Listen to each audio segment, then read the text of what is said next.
It does not set the upper limit of value. If the house is worth $400,000, why would you pay $450 for it? Originating from deep inside the Rocky Mountains, transported through the power of the internet, and arriving inside your tiny earbuds. It's the Appraiser Coach Podcast, helping appraisers increase their efficiency, quality, and make more money. Here's the guy who makes it his life's mission to create value for real estate appraisers nationwide. Your host and the Appraiser Coach, Dustin Harris. Welcome, everybody. The Appraiser Coach Podcast. My name is Dustin Harris. I am the Appraiser Coach. Have with me the Appraiser's Advocate. I'll introduce him in just a second, but first I want to remind you that we're sponsored by a couple of great companies, one of them being Working RE Magazine. You should be going to Working RE to get all of the knowledge that you need about this industry and then some. WorkingRE.com. And of course, Alamode is a sponsor here and has been from the beginning. Find out more at their website, alamode.com, or by picking up the phone and calling them at 800-ALAMODE. I want to welcome back to the program, friend of the program, been on the program almost as much as I have been, Mr. Tim Andersen, the Appraiser's Advocate. Welcome back, Tim. Dustin, thank you. It's an honor to be with you. I appreciate the invitation. Now, you are always welcome here. Welcome seat here. You're a plethora of knowledge. I have to say, Tim, more than any, and maybe it's the number of times, but I think it's bigger than that, that you've been on the program, but more than any other individual that I know, I get lots of great comments back from people who have utilized you for your services. You are a plethora of information and just a machine when it comes to helping appraisers. Tell us a little bit about what you do before we dive into the topic at hand. Dustin, thank you. Before we get into the topic at hand, among other things, I work with appraisers who find themselves on the wrong end of that letter from the state board. Yeah. But even more importantly, and what I would prefer to do, is to work with appraisers before they get that letter from the state board, to avoid that letter from the state board, because that can be high pressure, expensive, time consuming. But yeah, that's since I don't appraise anymore, that's basically what I do and write and teach USPAP. And you mentioned Working Real Estate Magazine. I've got an article in Working Real Estate Magazine probably coming out after the first of the year. Nice. Yeah, it's it I got out of appraising and got into this and find myself just as busy as I was when I was appraising, but having a lot more fun. Awesome. Well, we will share your contact information before we end today. So Tim is an individual that you need to get to know, folks. He is a wealth of information, and preventative is better than cure when it comes to the state. So, Tim, we, on occasion here at the Appraiser Coach Podcast, have an episode that we call Dear USPAP Instructor. And this is typically individuals who have asked me or you questions, but they will write in, they will call in, they will message in. And these are questions that I rely heavily upon your knowledge on. You're the USPAP expert here, not me. But let me ask a question from Nikki J. She wrote in, and I think it's a she, said, I was asked to change the lender from A to B. I assume she means on an appraisal report. They are not even closely related, meaning the lender A, lender B. They're not sister companies. Tim, is this a new assignment per USPAP? Yes, it's a new assignment, Nikki. And there are all sorts of ramifications to that. And the big one is you're obviously going to probably bring up the old report, but you're going to give it a new report number, and you're going to ask yourself, well, are there any new sales I need to consider? Okay. And if there are, you're going to consider them. If there aren't, no. And another question is, okay, am I going to go out and revisit the property? Mm-hmm. And but it's a whole lot easier to go revisit the property than it is to try to explain why you didn't, and you're bringing in pictures and an inspection, et cetera, from an old assignment. You can, but there's a whole lot of explanation, and it's really easy to miss something in that explanation. So it's probably easier to go out and reinspect the property, even if you're only there for 10 minutes, because it probably hasn't changed any since the last time you were Right. out there.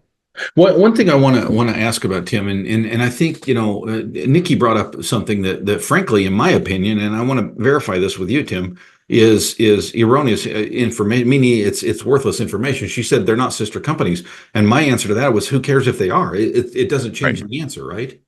Yeah, it's irrelevant. Yeah, yeah. When you change a client, you're changing the assignment. You're changing possibly changing the scope of work. As you mentioned, you might be changing the effective date. Maybe Mm. not, right? Maybe they order a retrospect. Let's say you did the appraisal, 4 weeks ago, a month ago for lender A, and lender B says, you know what, we want you to use the same effective date with the same. That's fine. You can do that if you outline that. And in that case, new sales maybe won't be relevant in that situation. But one of the things I find, Tim, and again, this is I'm leaning on you for your expertise here, is as a business coach, some people will say, well, it takes me 5 minutes to change the lender name, right? But there's a lot more to it than that, including liability, right? Yes, because if you look at the definition of a client, it says that it's the entity that engages the appraiser's services. Okay, well, lender B has now engaged you to appraise the property. Mhm. So it's a different client, therefore it's a different assignment. And, chances are in the end, when you're all said and done, are you just going to change the name? Yeah, that's probably the practical result of it. Yeah. But to get to that practical result, you still have to go through standard one and you still have to go through standard two. And therefore, why risk, since neither one of those is probably going to take very long, Right. why risk the issue of messing something up by not going through standard one and standard two and just, change it in the name? Well, that's your business practice. That's what you're going to do. But just to change the name is, first of all, a violation of confidentiality, which is a violation of USPAP. And it's a big one because it's a violation of the ethics rule. And Mhm. you say, how in the world is it a violation of the ethics rule? Ethics are what you do when you know what you're supposed to do, and when you know what you're not supposed to do. Right. And when you know you're not supposed to clone the report just to Right. save a time, but you do it anyway, Mhm. that's an ethics violation. In other words, you made a poor choice. Mhm. And state appraisal boards tend to look at poor choices a lot less leniently than they tend to look at technical errors. Right. So, no, it's a new assignment. Treat it as a new assignment. Remember that you have to disclose you've appraised the property before. You don't have to disclose details. You just have to say, I appraised the property before. You don't have to say when. You don't have to say who the client was. You don't have to say what your value opinion was. Just, I've appraised this property before. That's all you got to say. Yeah. That's And, another good and point. yeah, if you learn something confidential from the first appraisal, you cannot share that in the second appraisal because that would be giving up confidentiality. Mhm. And you say, well, wait a minute, if I don't give that up, then my second client isn't going to know something that's very important about the property. Okay, now you got an ethical decision to make. Mhm. If you give it up, you're giving up confidentiality. But yet, if you don't give it up, you're withholding something from your client, therefore misleading the client. So uh, that could be an issue, but only you can decide how you're going to handle that issue, Nikki, and hope that your state appraisal board doesn't want to get involved either. Yeah, a lot more involved here than just changing a name. Thank you, Tim. Got another question when we get back from the break. First, want to pause and remind you of a couple of great companies. Speaking of, standard two in the report writing section, folks, make it as easy on you as you possibly can. And I mean that, right? If we're in this for a business and not for charity, which I think most of us are in it for the business side, you need to be able to make money. And therefore, you need to use the best software out there, which will make you the most efficient appraiser possible. Alamode is that and then some. Check them out by going to alamode.com or pick up the phone and call them, chat with them about the software that you're currently using and what Alamode can do differently. I promise you, they bring more to the table and for a price that is worth the investment. Check them out again, alamo.com or 800 Alamo. Tim mentioned he will have an article coming up in Working RE magazine. I love Working RE. First of all, it's free. I get the print version and I get the digital version, and I don't pay a red cent for either one. And the information, folks, is great, right? We live in the information age. Why not go to the source of information about real estate? And that is Working Real Estate Magazine. WorkingRE.com is where you go. Again, WorkingRE.com.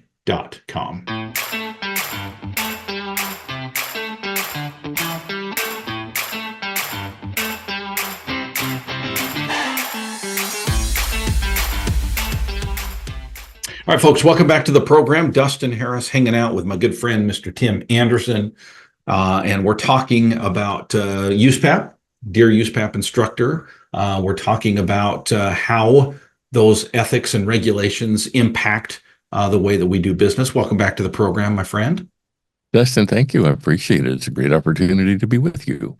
It's a good opportunity always to be with you as well. We have another question from a listener, and it basically, I'm just going to summarize it. The question is, and it's a longer paragraph, but the basic question is, why do appraisals of single family residences have the cost and income approaches when honestly, most of us don't hardly even blink at them? Okay, valid question. Clearly, Dustin, the model match house, 3 houses down the street that sold 6 weeks ago, is what the appraiser is going to look at, and it's what the appraiser should look at, quite frankly, because the principle of substitution. Can you substitute the model match 3 houses down the street for your house? Obviously, it's a model match. Okay, sure. So yes, that's going to get a great deal of weight. That's not even an issue. But the principle of substitution also extends to the cost approach and the income approach. Okay. Now, I'm going to start out with the income approach because this is one nobody ever uses, and for single family houses. And they say, you read it in the report, the appraiser didn't use the income approach because the market doesn't recognize it. Well, there's the first problem. Okay. How do you know the market doesn't recognize it? Have you gone out and surveyed the market? Did you have someone professionally design the survey so that it's not biased? Did you have someone professionally design the answers so that the questions themselves are not leading? There's a real problem with that statement unless you can market support your statement, and surveys, quite frankly, are expensive. Sure. Then, the other part of it is the appraiser says, I didn't do the income approach because the market does not recognize it. But if you look at the income approach, if you look at Standard Rule 1-4, I think it's C, there's nothing in the language of USPAP about the market needing to recognize the income approach for it to be valid. For example, I was on the phone recently with an appraiser who had a property, and it had a shop, and shops are common in many areas, especially rural areas, and people hobbies, and they keep equipment out there and so on and so forth. And the appraiser had a fairly large number for this shop. Now, I'm not saying that it wasn't a big shop. I'm not saying it wasn't a new shop, and I'm not saying the numbers are wrong. But I said to the appraiser, okay, how did you come up with the numbers for the shop? Well, my experience. Oh, okay. All right. That's legitimate, but what experience? Well, appraisers have to be able to depend on their judgment. Sure. Okay. Sure. I'll give you that. That's step 4. All right. Step 1 is, all right, well, what does the market say? And he said, well, I couldn't find any sales with shops. Well, okay, does that tell you that perhaps the inclusion of the shop is a functional obsolescence super adequacy? And the appraiser was silent. I said, have you been able to find any sales, any rentals of properties with shops or any shop rentals? No, I haven't been able to find any of those either. Well, what does that tell you? Of course, there's silence. I said, it looks like A shop is something somebody wants. It's not necessarily something the market demands. Got it. Yep. And there's a So difference there. then there's a difference there, right? So what this comes down to simply is if you've got a house with a pool and it rents for $1,800 a month, and you've got a house without a pool, and they're generally the same except for the pool, and it rents for $1,800 a month, Mm. then the pool contributes nothing and has no value. Mm. It has zero contributory value. Now, I'm not going to debate that it has a depreciated value. I think the IRS depreciates pools over, I don't remember if it's 10 or 15 years, but let's just call it 10 years. Okay, so it depreciates 10% every year. Okay. And it costs $50,000 to put in and it's 3 years old. Okay, so that's $15,000, which means that it's got $35,000 of remaining value from a depreciation standpoint. Right. But if the assuming the two leases at $1,800 a month are arm's length, uh, and the two houses are otherwise generally similar, the pool didn't add anything. Therefore, the adjustment for the pool would be zero. And the justification, the market support for the zero adjustment is the houses that rent for $1,800 a month with a pool and $1,800 a month without a pool. Mm. And so that's why we use the income approach. We may not use it to come up with value. And if speaking in all candor, it's a lousy way to come up with value. Got it. But it's an excellent way to come up with a contributory value of individual improvements. The same is true to a great extent in the cost approach. We don't, when you and your wife eventually, you're going to sell a house where you are, and you're going to move to another house. I think you've still got two kids at home. Eventually, you and your wife are going to move to Phoenix and move into a 2-bedroom, 2-bath condo. Okay.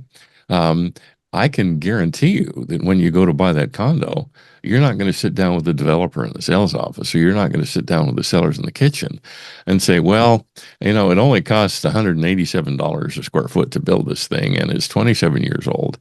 Therefore, it's really only worth $137 a square foot, and therefore that's all we're going to offer you. That doesn't happen. Mm. But then again, USPAP and the cost approach, I think, is 1-4C, I think. It doesn't say don't use it if the market doesn't recognize it. It says if it's necessary for credible assignment results, and it may not be for condos, quite frankly, it isn't. But if it is necessary for credible assignment results, then you got to do the cost approach. And you do the cost approach and you come up with a number. And I'm going to say something right now that's going to have people sending hate mail for years. Well, we're going to give them your email address at the end. That's fine. Okay. The cost approach and the sales comparison approach should be essentially the same number because they measure the same things. Right. They both measure the contributory value of the underlying site, the value of the underlying site, and the contributory value of the improvements. So the two numbers ought to be the same. Right, from a market approach. Yeah. So when the sales comparison approach comes in at 400, approach comes in at 450, and the appraiser says, well, the cost approach comes in a little bit higher than the sales comparison, the market, and supports the sales comparison approach. That's crap with a capital C. It does not set the upper limit of value. If the house is worth $400,000, why would you pay $450 for it? Right. Yeah, good point. And then the fact that $450 does not support $400. It's over 10% above it. So what that says is if the site were vacant, the highest and best use of that property wouldn't be the $450,000 house. Now, rarely do we deal with the site as a vacant. We deal with the site as improved. Okay, so you take $450,000 and you subtract the site value from it. And if it's a positive number, then the improvements add value to the site. Now, that you get a number that way mathematically. Then you take the $400,000 and you subtract the site value from it. And if you end up with a positive number, which I'm almost certain you will, then what that says is the highest and best use of the site the highest and best use of the site as improved is indeed in those improvements. In other words, the highest and best use is not to tear them down or let somebody go all Chip and Joanna on them. The highest and best use is the present improvements because they add value to the site over and above the cost of their demolition. Therefore, the cost approach shows you the highest and best use as improved. And the income approach shows you that were you to build that house today, you wouldn't put in the pool because it doesn't add any value. And the appraisers have said to me, well, yeah, but the buyer wanted it. Great. That's wonderful. But we're not dealing with value in use. We're not dealing with an individual buyer. Right. We deal with market value, which is a whole lot of buyers. And if you've got one house in the neighborhood with a pool, assuming, there are no restrictions or covenants against pools, then what you have is a neighborhood in which the market doesn't demand pools. Therefore, don't put one in and don't give it a lot of value because the market doesn't value it. So that's why we use the income and the cost approach, not to come up with value. They're lousy at that. But highest and best use, and as a way to extract from the market adjustments for individual contributions of amenities such as a pool, an extra bedroom, an ADU, etc. Tim, I'm going to ask you a question. I want a yes or no. No explanation, just a yes or no. Should every residential appraisal report have a cost and income approach developed? Yes. Okay. Thank you. Now that I've answered the question that way, I can also say it doesn't mean you got to include it in the report. Got it. Okay. Yeah. But and obviously we're not talking about condos and townhouses. Sure. We're No, talking your 1,800 square foot ranch house. Yeah. But yes, they should be. Excellent explanation, my friend. Lots of great education today. Speaking of education, folks, if you want to learn more about the profession you have chosen to be a part of and want somebody who knows what they're doing to help you to do that, Tim is available. Tim, how do people get a hold of you? Tim at theappraisersadvocate.com. Thank you, my friend. Till next time. I do appreciate your time. I do appreciate your service, and I do appreciate your friendship. Dustin, thank you. And I appreciate yours very much. And please extend my best to your family, even the goats. Thank you, my friend. Talk to you soon. Bye, Dustin. You've been listening to the Appraiser Coach podcast with Dustin Harris. If you like what you hear, please give us a 5-star rating and post a short review on iTunes. For more in-depth insider information on how you can make more money as a real estate appraiser, visit theappraisercoach.com and sign up for the All-Star team today. Thanks for joining us. And now, get out there and create some value. But Tim is an individual that you need to know. Boy, that camera doesn't show me at all, does it, Tim? That's a better view of me than any view I can imagine. Sorry, let me fix this, and then we're going to edit that part out. That's weird. We must have had a power bump. There we go. That works. Okay.